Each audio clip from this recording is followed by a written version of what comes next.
This is the assembly of a Weber 3236 DGAV carburetor. We're going to put it together from completely disassembled to ready to bolt on your car.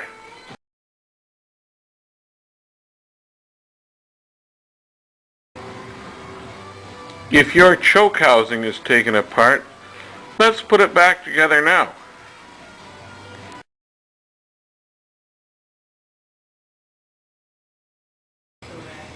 We have put the choke housing together. I don't like usually taking them apart. They easily get damaged and parts go missing.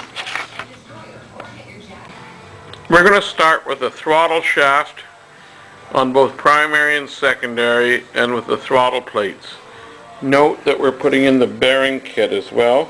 This stabilizes the throttle shaft and gets rid of all play in the body of the carburetor, because it's the throttle shaft that wears the body.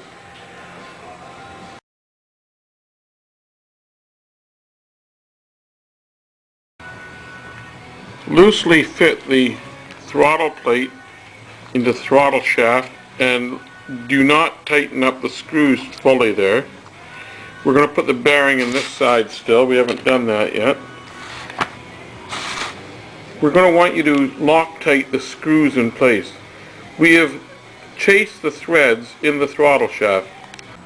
We have the secondary throttle plate installed. The nut is tight. This nut is tight here. We are going to tighten these screws up shortly.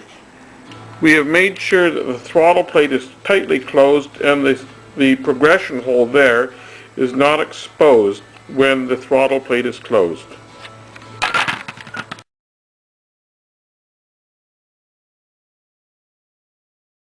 When you're installing the throttle shaft for the primary barrel, make sure this end of the spring goes into the hole here.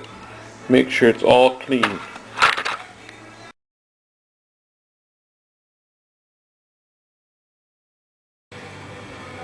We've installed the throttle shaft and made sure the spring went in the hole. Now we'll put the throttle plate on and the bearings on the other side.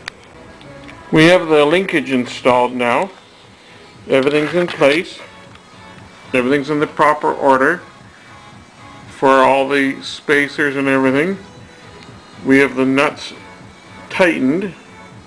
We haven't put any Loctite on yet.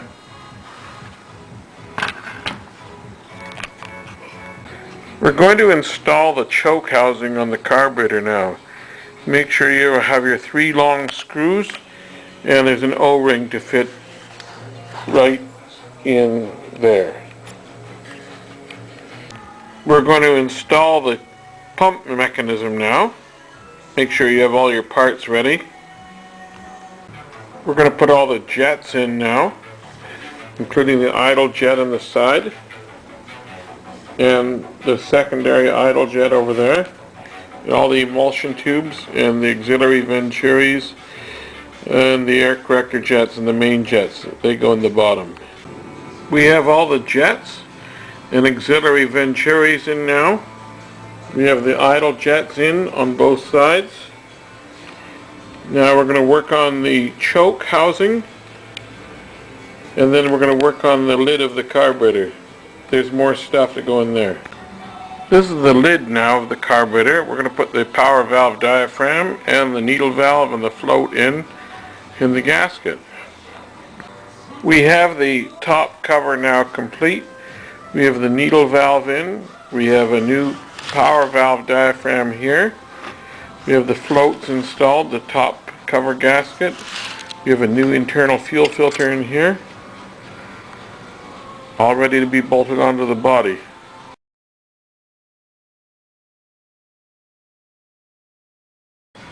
This carburetor is now complete. We have adjusted the choke here so you get good